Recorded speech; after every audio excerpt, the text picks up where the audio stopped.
நல்ல ப்ரொஃபஸரா இருக்கிறதுக்கு நிறைய படிப்பு மட்டும் இருந்தா போதாது மேடம். நல்ல புத்தியும் நல்ல மனசும் இருக்கணும். அதுதான் ஒரு நல்ல ப்ரொஃபஸருக்கான லட்சணம். ஆனா நீங்க என்னைக்காவது அப்படி இருந்திருக்கீங்களா? உங்களால ஒரு ஸ்டூடெண்ட்ஸ் இம்ப்ரெஸ் பண்ண முடிஞ்சிருக்கா?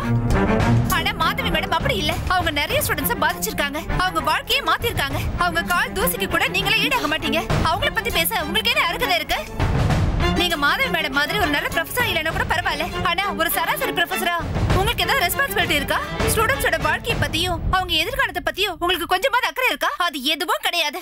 ஒரு ப்ரொஃபஸரா இருக்க தகுதியே இல்லாத நீங்க இன்னொரு ப்ரொஃபஸரா இருக்க எங்கம்மா தூண்டி விட்டுட்டு இருக்கீங்க? வெக்கமேல உங்களுக்கெல்லாம்? உங்கள மாதிரி கீர்த்தரமான ப்ரொஃபஸர் கிட்ட படிச்சா நாங்க கெட்டு போவோமா? இல்ல மாதவி மேடம் கிட்ட படிச்சா நாங்க கெட்டு போவோமா? ஆமா, அனாதை இல்லத்துக்கு பணம் வாங்கி தரது மட்டும் சோஷியல் சர்வீஸ் இல்லமா?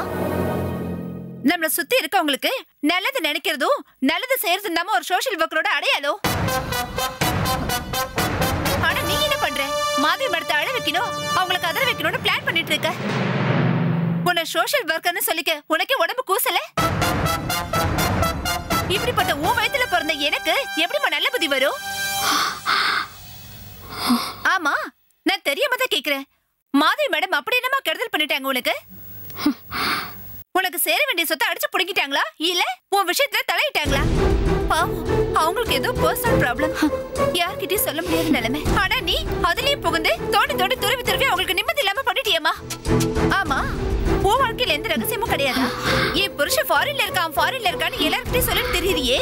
அவர் உன் கூட வாழ முடியாம தான் பிரிஞ்சு போனான்னு எல்லாருக்கும் தெரியுமா? இல்ல அந்த பிரச்சனைக்கு என்ன காரணம் யாருக்கா தெரியுமா? உன் வாழ்க்கையில 1000 தப்பா வச்சுக்கிட்டு நீ எப்படிமா மாதவி மேடமே கேள்வி கேட்கலாம்? இதுக்கு மேல ஒரு வார்த்தை பேசின கொன்னுட வேண்டிய உன்னை. ஏதோ சின்ன பொண்ணு புரியாம பேசுறியன்னு பார்த்தா பெத்த அம்மாவே கேள்வி கேட்கிற அளவுக்கு ஆயிட்டியா நீ? இந்த ஆவேசமும் பேச்சும் உனக்கு தானா வரலடி. அந்த மாதவி சொல்லி கொடுத்துதான் வந்திருக்குன்னு எனக்கு நல்லா தெரியும். இவ்ளோ நடந்ததுக்கு அப்புறமும் உன்னை காலேஜுக்கு அனுப்புனா என்ன மாதிரி ஒரு பைத்தியக்காரி வேற யாரும் இருக்க முடியாதுடி. இன்னும் ஒரு நாள் அவ கூட இருந்தனா போதும், உன் கையால என்னையே கொல்ல சொன்னாலும் சொல்லுவா. இன்னியோட உன் படிப்பு முடிஞ்சதுடி. இனிமே நீ காலேஜ் பக்கமே போக கூடாது. வாடி உள்ள. ஐயோ வேண்டாம் சுசிலா, அடிக்காதீங்க.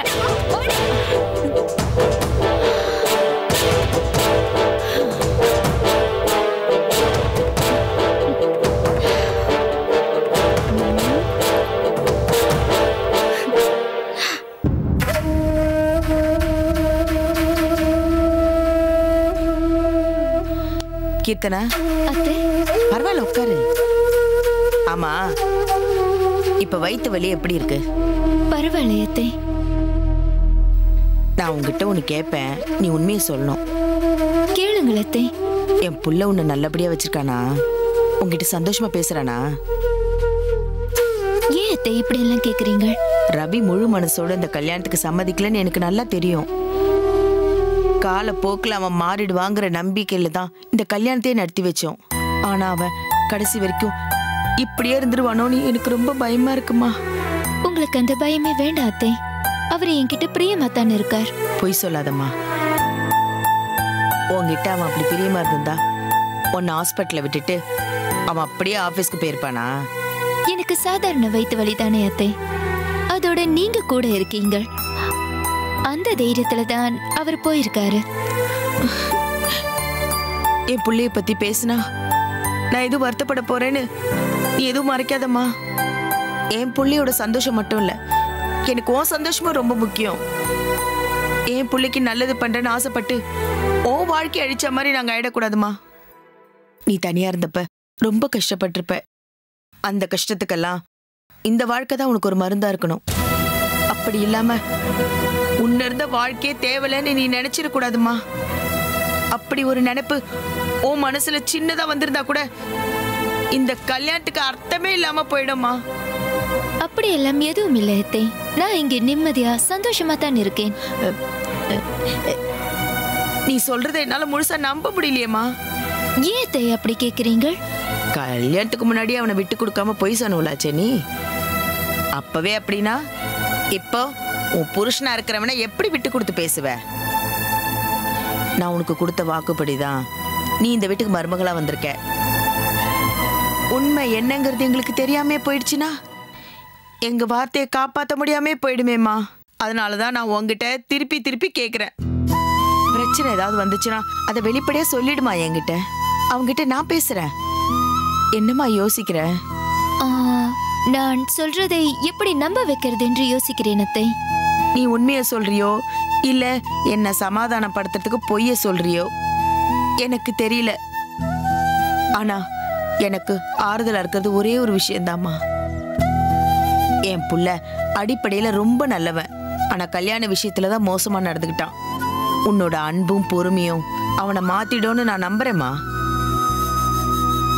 கீர்த்தனா, நான் ஒரு விஷயம் சொன்னா நீ தப்பா எடுத்துக்க மாட்டியே? சொல்லுங்கள் அத்தை. புருஷன் பொண்டாட்டிக்கு நடுவுல என்னதான் பிரச்சனை இருந்தாலும் குழந்தைன்னு ஒண்ணு வந்துட்டா எல்லாம் தலைகீழ மாறிடும். கொஞ்சம் அப்படி இப்படின்னு இருக்கிற புருஷன் கூட அப்புறம் பொண்டாட்டி விட்டு கொடுக்கவே மாட்டான். ஆனா இந்த காலத்து பசங்க நிறைய சம்பாதிக்கணும், ப்ரமோஷன் வாங்கணும்னு என்னென்னத்தையும் காரணத்தை சொல்லி குழந்தை பெத்துக்கிறதையே தள்ளி போட்டுட்டு இருக்காங்க. அழகு குறைஞ்சிரும், உடம்பு போட்டுரும்னு இந்த பொண்ணுங்களும் குழந்தையே வேண்டாங்குதுங்க. ஆனா அவங்க நினைக்கிறது சரியா கூட இருக்கலாம், நான் இல்லைன்னு சொல்ல வரல. ஆனா நீங்க அப்படி எதுவும் முடிவெடுத்துறாதீங்கம்மா. எனக்கு ஒரு பேரனோ பேத்தியோ வேணுங்கிறதுக்காக நான் இதை சொல்லல. குழந்தைன்னு ஒண்ணு வந்துட்டா ரவியோட மனசு முழுசா மாறிடும்.